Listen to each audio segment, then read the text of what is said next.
Eu vou te ensinar agora sobre as duas metades do Evangelho que formam a estrutura central de toda a Bíblia. Não tem como você entender a Bíblia com clareza, você se relacionar com Deus e crescer espiritualmente. Nada disso sem entender o que eu vou te ensinar agora nessa aula. E sim, vai ser uma aula, então se prepara.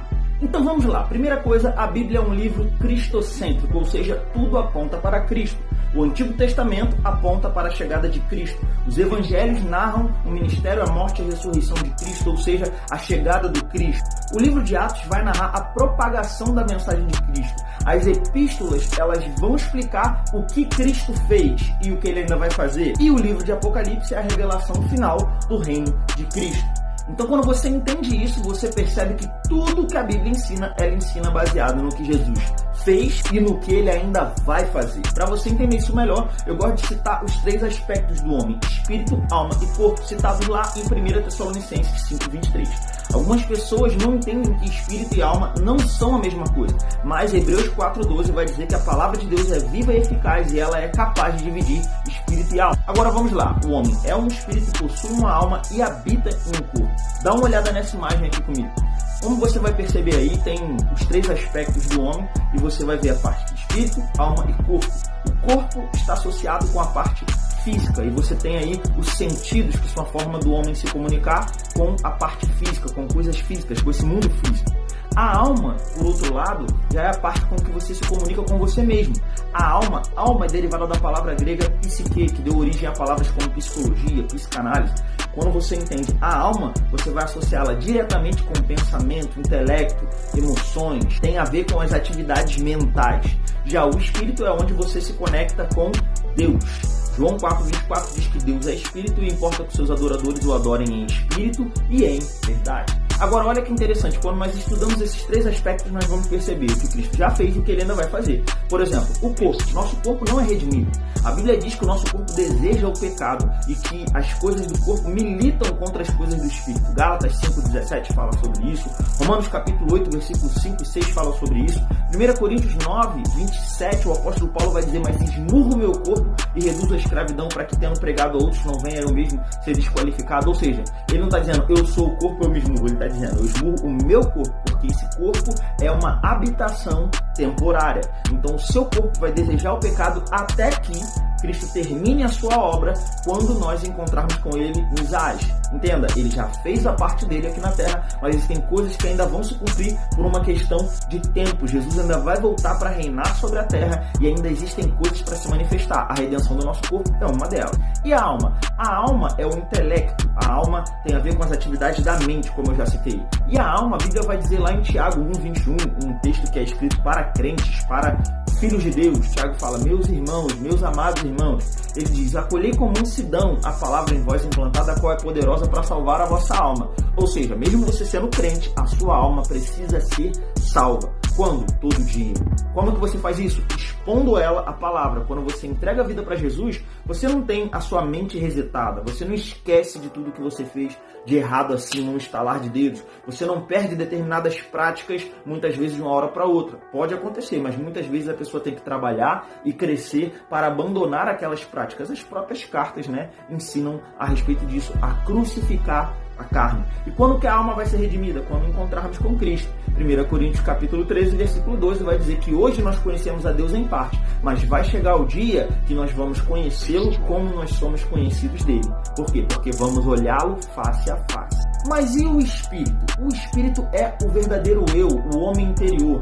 A Bíblia vai dizer lá em Romanos capítulo 2, versículo 28 e 29, Paulo está falando algumas coisas, ele vai dizer que a verdadeira circuncisão não é a da carne, mas a do coração no espírito. No Novo Testamento, coração e espírito, eles são a mesma coisa. Paulo também vai dizer em 2 Coríntios 4,16, homem interior. E o apóstolo Pedro, em 1 Pedro capítulo 3, versículo 4, ele chega a dizer homem interior do coração. O nosso coração, ele não é enganoso como muitos supõem. Coração enganoso é algo do Antigo Testamento, lá de Jeremias, lá no capítulo 17. Jeremias fala que o coração do homem é enganoso. Por quê? Porque o homem não havia nascido de novo. Mas havia uma promessa que dizia que Deus ia tirar o coração de pedra e colocar o coração de carne. E muitos cristãos, porque não entendem os fundamentos das Escrituras, eles vivem achando que o coração é enganoso. Mas lá em Romanos capítulo 5, a Bíblia vai dizer que o amor de Deus foi derramado no seu coração.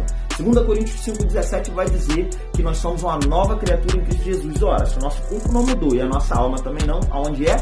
É no Espírito. E o apóstolo João, em 1 João, lá no capítulo 3, do versículo 18 em diante, ele chega a dizer que o nosso coração nos acusa quando nós fazemos alguma coisa errada. Porque o nosso coração agora ele tem a natureza de Deus. Se é que nascemos de novo e o Espírito Santo de Deus habita dentro de nós. Então seu coração é uma fonte, inclusive, segura para que você receba instruções de Deus. Quem não sabe disso vive procurando um sinal, procurando Deus, me manda um sinal aqui, me manda um sinal ali. Mas quem entende essas verdades se relaciona com Deus no Espírito e entende que é no seu coração que Deus vai dar os comandos. Pega o exemplo do apóstolo Paulo. A Bíblia vai dizer no livro de Atos que ele resolveu em seu espírito ir para Jerusalém. Mesmo sabendo que ia ter problema, prisão, tribulação, ele permanece firme naquele propósito. Por quê? Porque quando você entende qual é a direção de Deus no seu espírito, você não se move por aquilo que você está vendo, mas você se move pela direção e inclinação que ele está plantando dentro de você. Então, dessa forma, você começa a entender como funciona a forma de você viver aqui na Terra, sendo que no seu coração você é nova criatura, você é nascido de novo, mas a sua alma você precisa renovar todos os dias, expondo a palavra, pensando na palavra, e o seu corpo você precisa esmurrar, enfraquecer, não fazer as vontades dele. E nisso a gente vai ter o crescimento espiritual. 1 Coríntios capítulo 2, versículo 14 até o 16, e nós vamos ver também 1 Coríntios capítulo 3, versículo 1 ao 3 na continuação. Esse texto vai falar sobre o homem natural, vai aparecer para você aí na tela agora. Quem é o homem natural? É aquele que é governado pelo corpo. O espírito dele está morto, ele foi separado de Deus por causa do pecado e ele é conduzido pela carne, pelos pensamentos mundanos. É isso que Paulo ensina pra gente lá em Efésios capítulo 2, versículo 1 ao 5, é onde nós estávamos.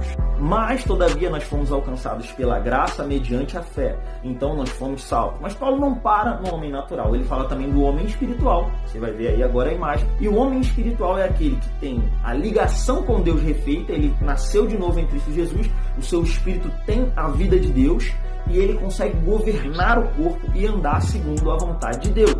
Porém, Paulo não para aí, ele também fala de pessoas ou de homens carnais. Quem são os homens carnais?